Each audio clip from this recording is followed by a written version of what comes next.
நம்முடைய தேவன் தம்முடைய உடன்படிக்கையை எப்போதும் காக்கிற தேவன்.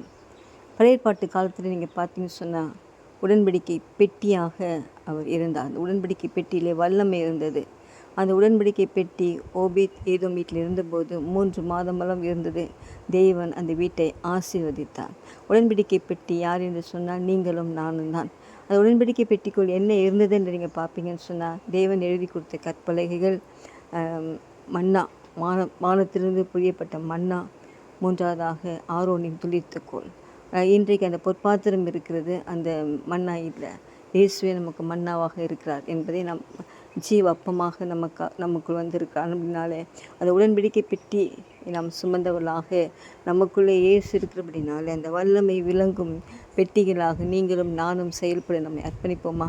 உடன்படிக்கை காத்துக்கொள்வோம். நமக்குள் தேவன் எழுந்தருளி வல்லமையான காரியங்களை செய்வார்.